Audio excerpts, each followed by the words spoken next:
இன்னைக்கான வீடியோ தாங்க வந்திருக்கு. வீடியோ வந்து சூப்பராக இருந்துச்சு அப்படின்னு தாங்க சொல்லணும். அதாவது வந்து நம்ம பாரதி இருக்காங்கல்ல, பாரதி வந்து ஆதியோட குடும்பத்துக்கு பயங்கரமான சவாலெல்லாம் விட்டாங்க அப்படின்னு தாங்க சொல்லணும். அதுக்கடுத்து பார்த்தா இங்கிட்டு வாசு இருக்காருல்ல, வாசு வந்து ஆதி காட்டு கொடுத்தாருல, நம்ம ஆதி வந்து வாசுவோட ஃபேமிலியை தேடி வந்து போகிறாரு அப்படின்னு தாங்க சொல்லணும். அதெல்லாம் பார்க்குறதுக்கு நம்ம சேனலை மட்டும் மறக்காமல் லைக் அண்ட் சப்ஸ்கிரைப் மட்டும் பண்ணிடுங்க. ஃபஸ்ட்டு எடுத்தோடனே நம்ம ஆதியோட ஃபேமிலி தான் மீட்டிங் போட்டுக்கிட்டு இருக்காங்க. அவங்க அம்மா அறிவு அவங்க எல்லாருமே இருக்காங்க. அதில் வந்து நம்ம சாரதா வந்து கேட்குறாங்க, அது எப்படி அறிவு, அதில் எப்படி விஷம் கலந்தது, அதுவும் என் மகனுக்கு செஞ்ச கேட்கல யார் விஷத்தை கலந்துருப்பா அப்படிங்கிற மாதிரி யோசிச்சுக்கிட்டே இருக்காங்க. தெரியலையேக்கா, அதான் தெரியல, யாரோ ஆதியை பிடிக்காதவங்க தான் வந்து கண்டிப்பாக விஷத்தை கலந்துருக்கணும் அப்படிங்கிற மாதிரி வந்து நம்ம அறிவு சொல்கிறாங்க. ஆனால் கலந்தது வந்து பவானி ஏகாம்பரம் தானே. அவங்க அப்படியே பழியை வந்து நம்ம பாரதி மேலே போட்டாங்க. நம்ம பவானி வந்து சொல்கிறாங்க, அக்கா விஷத்தை கலந்தது வந்து கண்டிப்பாக பாரதியாக தான் இருக்கும், அவள் வந்து விஷத்தை கலந்துட்டு நம்ம மேலே அப்படியே திசை திருப்புறா, அதனால தான் அவள் தான் கலந்துருப்பான்னு நான் சொல்கிறேன் அப்படிங்கிற மாதிரி சொல்கிறாங்க. ஏகாம்பரமும் சொல்கிறாங்க, ஆமாம் நீ எனக்கும் அதான் சந்தேகமாக இருக்குது அப்படிங்கிற மாதிரி அவங்க பேசிக்கிட்டு இருக்காங்க. இல்லை அவள் கலந்துருக்க வாய்ப்பு இல்லை, அவள் கலந்துருந்தா எப்படி அந்த விஷத்தை அவளே சாப்பிட்ருப்பா, அதனால் வந்து கண்டிப்பாக பாரதி கலந்துருக்க வாய்ப்பு கிடையாது அப்படிங்கிற மாதிரி யோசிச்சுக்கிட்டே இருக்காங்க. அப்போனா யார் தான் அந்த விஷத்தை கலந்துருக்கா அப்படிங்கிற மாதிரி வந்து நம்ம சாரதா கேட்குறாங்க. அந்த நேரத்தில் வந்து பாரதி வந்து மாதம் என்ட்ரி கொடுக்காங்க. அதை நான் சொல்கிறேன் யார் கலந்தான அப்படின்னு சொல்லிட்டு பாரதி வராங்க. பாரதி பார்த்தோன்னே எல்லாருக்குமே ஷாக் ஆயிடுது.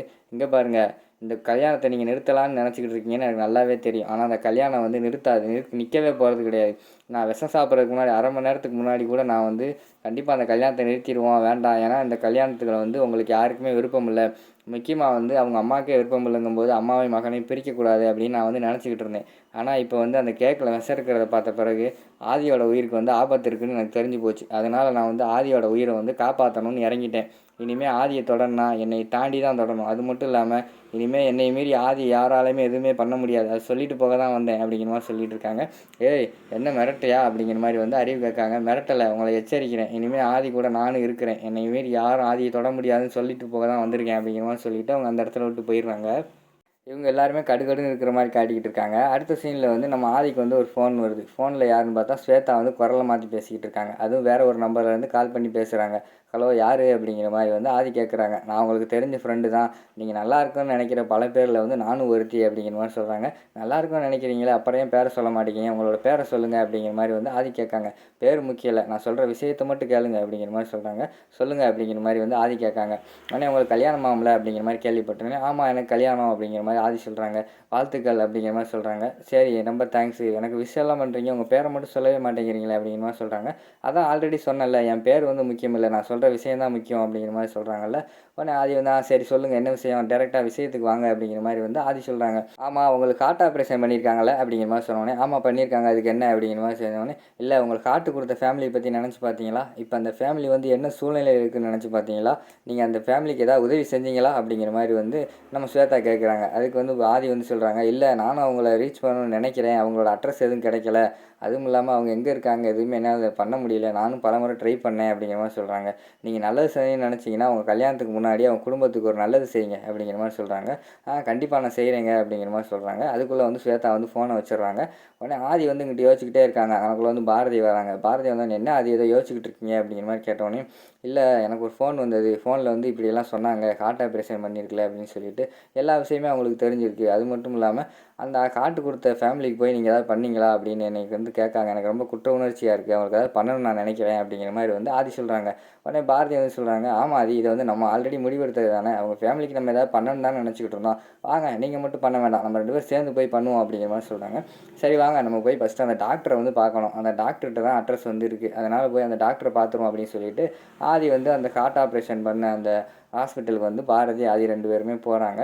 போனவொடனே நம்ம பாரதிக்கு வந்து பழைய நினைவு வந்துடுது. அவங்க ஹஸ்பண்ட் வாசு இருக்கார்ல, வாசு வந்து ஆக்சிடெண்ட் ஆகி இங்கே தானே இருந்தார், கடைசியாக அவர் இறந்தது எல்லாமே வந்து அவங்க கண்ணு முன்னாடி வந்து போகுது. அந்த இடத்துல நின்று கண் கலங்கிட்டு இருக்கிற மாதிரி காட்டுறாங்க. உடனே நம்ம ஆதி வந்து கேட்குறாரு, என்ன பாரதி என்னாச்சு, ஹாஸ்பிட்டலுக்குள்ளே வந்தோடனே உங்கள் ஃபேஸே ஒரு மாதிரி மாறிடுச்சே, என்ன கண்ணிலேருந்து கண்ணீரெல்லாம் வருது, உங்களுக்கு என்னாச்சு அப்படிங்கிற மாதிரி வந்து நம்ம ஆதி கேட்குறாங்க.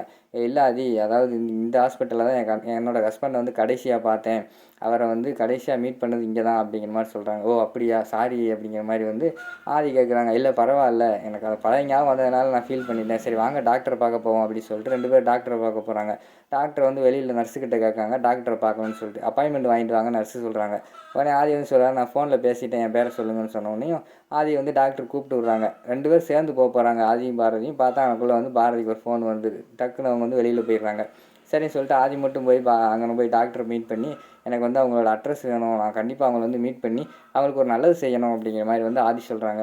அவங்கள ரீச் பண்ண முடியல, எனக்கும் அட்ரஸ் சரியாக தெரியலை. ஆனால் அவங்கள போய் இறக்கி விட்ட அந்த ஆம்புலன்ஸ் டிரைவர் நம்பர் இருக்குது, அதை வேணால் தாரேன் அப்படின்னு சொல்லிட்டு ஆதிக்கிட்ட வந்து அந்த டிரைவரோட நம்பர் கொடுத்துட்றாங்க. ஆதியும் அந்த டிரைவருக்கு என்னென்னமோ ட்ரை பண்ணி பார்க்காரு.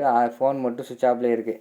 கவலையிலே அவங்க வீட்டில் இருந்துகிட்டு இருக்கிற மாதிரி காட்டுறாங்க. அந்த இடத்துல வந்து சரவணன் வராரு. சரவணன் வந்துட்டு என்ன மச்சான் டல்லாக இருக்குது, என்னாச்சு அப்படின்னு கேட்டவொடனையும் அவர் விஷயத்தை சொல்கிறாரு. ஹார்ட் ஆப்ரேஷன் பண்ணது, அந்த டிரைவர் வந்து ஃபோன் எடுக்க மாட்டேக்காரு அப்படிங்கிற மாதிரி சொல்கிறாரு. ஓ இவ்வளோதான விஷயம், விடு, டிரைவர் வாழ்க்கை ஒன்றும் சாதாரணம் கிடையாது, நைட்டும் பகலும் டிரைவிங் பண்ணியிருப்பாங்க, சுவிட்ச் ஆஃப் பண்ணி தூங்கியிருப்பார், நான் பார்த்துக்கிறேன், அந்த ஃபோன் நம்பர் கொடு அப்படின்னு சொல்லிட்டு அந்த ஃபோனை வாங்கி சரவணன் ஃபோன் பண்ணுறாரு. ஃபோன் போட்டால் அவர் எடுத்துடுறாரு அந்த ஆம்புலன்ஸ் டிரைவர். ஆமாம் சார், அவங்க பேர் எதுவுமே தெரில, அவங்க வீடு தெரியும், காஞ்சிபுரத்தில் இருக்குன்னு சொன்னோடனே சரி நான் வரேன், உடனே போய் மீட் பண்ணுவோம் அப்படின்னு சொல்லி சரவணன் சொல்கிறாரு. சார் நான் வேலைக்கு போய்கிட்டு இருக்கேன் அப்படிங்கிற மாதிரி அந்த ஆம்புலன்ஸ் டிரைவர் சொல்கிறாரு. உடனே நம்ம சரவணன் சொல்கிறாரு, உங்களுக்கு அங்கே வேலைக்கு போனால் என்ன சம்பளம் தருவாங்களோ அது தரேன், இல்லைன்னா அதை விட அதிகமாகவே தரேன், என் கூட வாங்க ப்ளீஸ் அப்படிங்கிற மாதிரி சொன்னோன்னே சரி சார் வரேன், ஹாஸ்பிட்டலில் இருக்கேன், நீங்கள் வந்துருங்க அப்படிங்கிற மாதிரி அந்த ஆம்புலன்ஸ் டிரைவர் சொல்கிறாரு. உடனே சரவணன் வந்து மச்சான் நீ இங்கேயே இரு, நான் போயிட்டு வந்துடுறேன் அப்படின்னு சொல்லிட்டு ஆதிக்கிட்ட வந்து அவர் வந்து நான் அந்த ஆம்புலன்ஸ் டிரைவரை பார்த்து போய் என்ன விசாரிச்சுட்டு வந்துடுறேன், நீ ஒன்றும் கவலைப்படாத அப்படின்னு சொல்லிட்டு அந்த இடத்த விட்டு போகிற மாதிரி காட்டுறாங்க. அதோட பார்த்தீங்கன்னா அந்த எபிசோட வந்து முடிச்சிடுறாங்க.